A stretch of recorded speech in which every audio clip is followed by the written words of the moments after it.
আমার স্নেহের ছাত্র ও ছাত্রীরা, আজ আমি তোমাদের বনফুলের লেখা একটি বিশেষ গল্প ক্যানভাসার আলোচনা ও বিশ্লেষণ করে শোনাবো।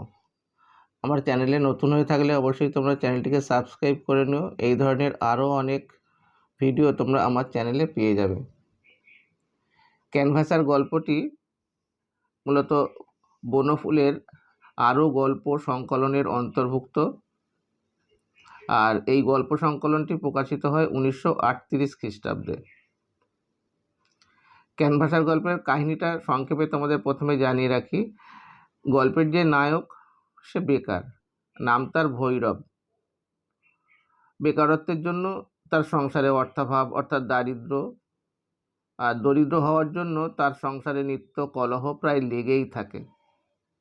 স্ত্রী কাত্যায়নীর আবদার না মেটানোর জন্য স্ত্রীর সঙ্গে কলহ হয়। তবে প্রথমেই দেখি লেখক আমাদের জানিয়ে দেন অর্থের অভাবের জন্য কাত্যায়নীকে তার বেকার স্বামী ভৈরব একটা শৌখিন শাড়ি কিনে দিতে পারে না। স্ত্রীর বহুকালের এই শখ না মেটানোর জন্য নিজের অক্ষমতা ঢাকতে স্ত্রীকে ভৈরব এই স্তোক বাক্য বলে সান্ত্বনা দেওয়ার চেষ্টা করে। বলে যে বাবুয়ানি জিনিসটা সে অপছন্দ করে এবং এইসব বিলাস লালসার ফলেই নাকি দেশটা উচ্ছন্নে যাচ্ছে। তবে বেকার ভৈরবের এই কথাতে চিড়ে ভেজে না। কাত্যায়নী সেই কথা শুনে শুধু খেপেই যায় না, একেবারে ভৈরবের পুরুষত্বে এই বলে আঘাত করে যে যার হাই তুলতে চোয়ালে খিল ধরে তার আবার বন্দুক ঘাড়ে করতে যাওয়া কেন। তবে কথার মাঝে কথা, কথা কাটাকাটি ইত্যাদি চলতেই থাকে। আরও অনেক কড়া কথা ভৈরবকে শুনতে হয়, যেমন এক কড়ার মুরদ নেই, বিয়ে করতে যাওয়া কেন তার। এইভাবে ভৈরবকে সে উত্তপ্ত করতে থাকে কাত্যায়নী। তবে বেকার হয়ে দরিদ্র হয়ে সে বিবাহ করে কাত্যায়নীকে ঘরে তুলে আনলেও প্রকৃত স্ত্রীর মর্যাদা দিতে গেলে যে পেটে অন্ন জোটানোই যে শুধু শেষ কথা নয়, সময়ে সময়ে স্ত্রীর শখ আহ্লাদ পূরণ করতে হয়, তার কোনো চেষ্টাই ভৈরবের মধ্যে ছিল না। উল্টে নিজের অক্ষমতা ঢাকার চেষ্টায় সে ব্রত হয়।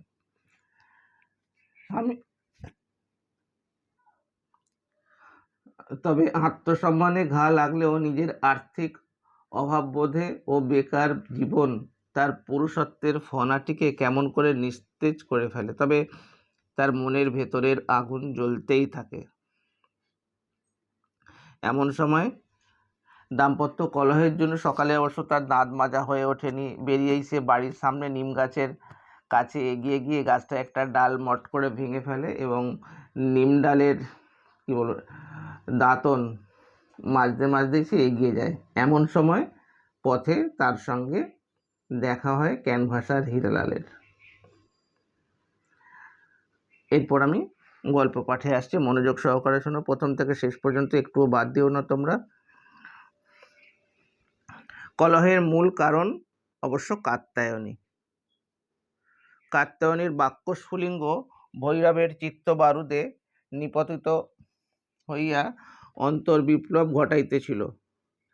আর সেই সময় ক্যানভাসার হীরালালের সহিত যদি ভৈরবের দেখা না হইত, তাহা হইলে এই কাণ্ড ঘটিত না। কাত্যায়নীর বহু কাল হইতে একটি শৌখিন শাড়ি কেনার শখ। বেকার ভৈরব অর্থাভাব প্রযুক্ত, তাই সে শখ মিটাতে পারেনি। কিন্তু স্ত্রীকে এই স্তোক বাক্যে ভুলাইয়া রাখিতে চাহে। কি না, ভৈরব বলে বাবুয়ানি জিনিসটা সে অপছন্দ করে, আর এই সব বিলাস লালসার ফলেই দেশটা উচ্ছন্ন যাইতেছে। সুতরাং ইত্যাদি ইত্যাদি। কাত্যায়নী পতিব্রতা হইলেও স্তোক বাক্যে ভুলিবার পাত্রী নহেন। কাত্যায়নী বলেন, যার হাই তুলতে চোয়ালে খিল পড়ে তার আবার বন্দুক ঘাড়ে করতে যাওয়া কেন। নিদারুণ কথা, মর্মান্তিক কথা একজন পুরুষ মানুষের পক্ষে স্ত্রীর এই কথাটা। তাই স্বাভাবিকভাবেই ভৈরবের মাথা গরম হয়ে যায়। উত্তপ্ত ভৈরব খানিকটা তেল মাথায়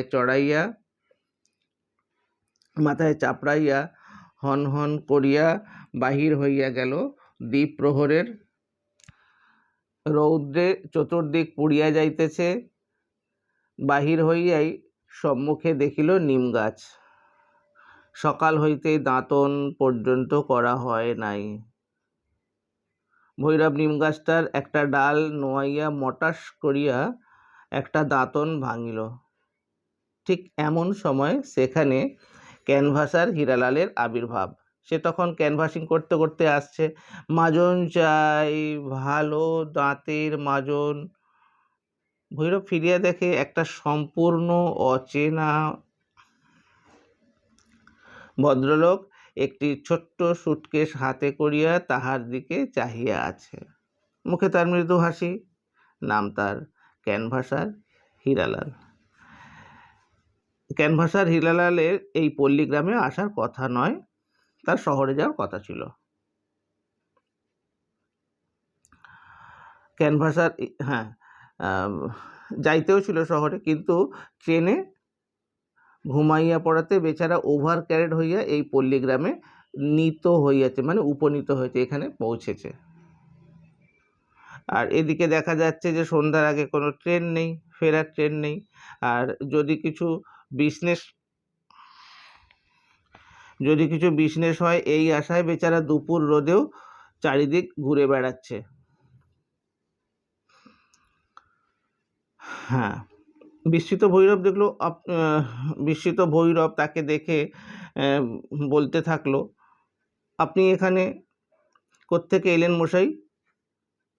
হীরালাল কিন্তু তার উদ্দেশ্য পূরণের জন্য বলতেই থাকে, মাজন আছে, ভালো দাঁতের মাজন, দাঁতের পোকা, দাঁতের গোড়া ফোলা, পুঁজ পড়া, রক্ত পড়া, মুখে গন্ধ, সব ভালো হয়ে যাবে মশাই, ভালো মাজন আছে।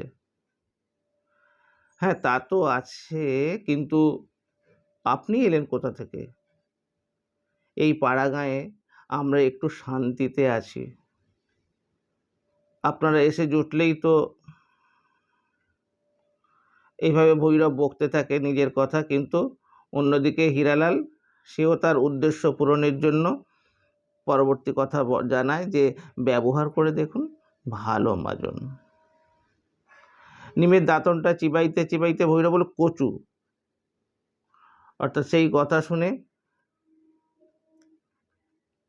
হীরালাল হেসে বলল, আগে না, ভালো মাজন, ব্যবহার করে দেখুন। হীরালালের ঝকঝকে দাঁতগুলির পানে চাহিয়া বলল, আপনার দাঁতগুলি তো খাসা, তো এই মাজনই ব্যবহার করেন নাকি? আর একটু হাসিয়া হীরালাল বলল, আগে হ্যাঁ। ভৈরব একবার পিচ ফেলিয়া বিকশিত সম্মুখের দন্তগুলিতে নিমের দাঁতন ঘষিতে লাগিল।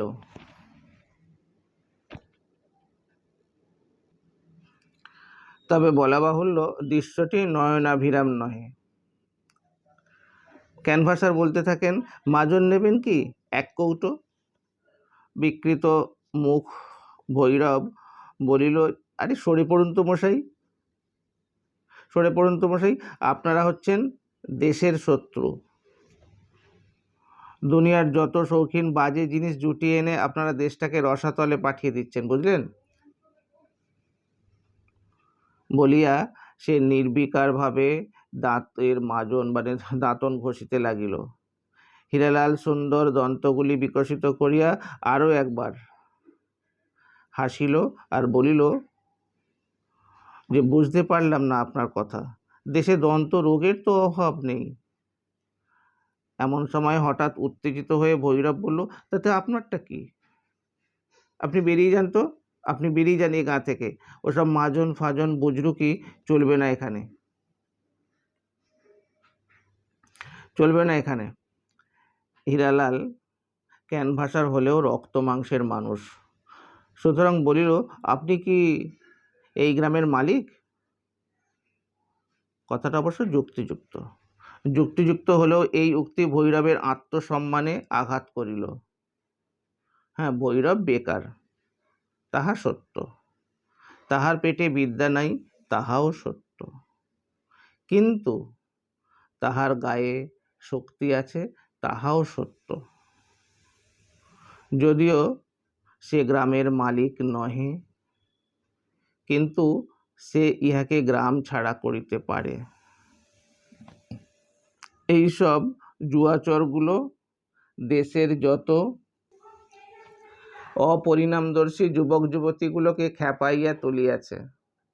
হ্যাঁ, গ্রাসাচ্ছাদন জোটানোই দুষ্কর দাঁতের মাজন। যেখানে মানুষের গ্রাসাচ্ছাদন জোটানোই দুষ্কর, সেখানে দাঁতের মাজন কি করবে? সবেগে পিক ফেলিয়া ভৈরব বলিল, বেরিয়ে যান বলছি আপনি গাঁ থেকে।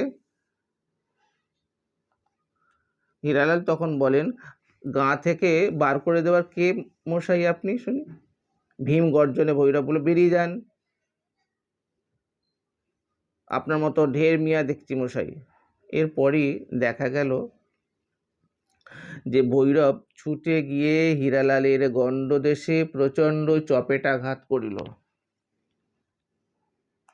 তবে ভৈরবের এই ব্যবহার আশ্চর্যজনক, সন্দেহ নেই। কেন, একজন মানুষের গায়ে সহজে হাত তোলা যায় না। তাকে চিনি না, জানি না, গ্রামে এসেছে ফেরি করতে, তার গায়ে হাত তোলাটা ভৈরবের পক্ষে অবশ্যই অন্যায়। কিন্তু তারপরেই ঘটে গেল আরও এক কাণ্ড। তদপেক্ষা আশ্চর্যজনক আরও এক কাণ্ড ঘটিল। এটা পরীক্ষায় প্রশ্নে আসে এই লাইনটা থেকে। চর খাইয়া হীরালাল সঙ্গে সঙ্গে ফোকলা হইয়া গেল। ফোকলা হইয়া গেল। তাহার বাঁধানো দন্তপাটি ছুটিয়া বাহির হইয়া আসিল। স্তম্ভিত ভৈরব তাহার কালো কুচকুচে গোঁফ জোড়াটার পানে চাহিয়া আছে দেখিয়া হিরালাল মশাই আরো হাসতে হাসতে বললেন যে, আগে হ্যাঁ, ওটাও, অর্থাৎ ভালো কলপও আমি রাখি, নেবেন? কেন মারধর করছেন মশাই? গরিব মানুষ, এই করেই তো কষ্টে শিষ্টে সংসার চালাই। বুড়ো বয়সে উপযুক্ত ছেলেটিও মারা গেছে।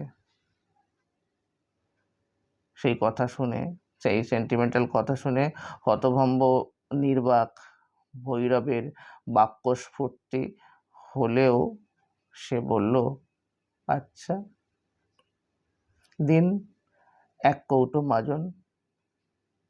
ভিডিওটা শেষ পর্যন্ত দেখার জন্য তোমাদের অসংখ্য ধন্যবাদ। ভালো লাগলে বন্ধুদের মাঝে শেয়ার করে দিও।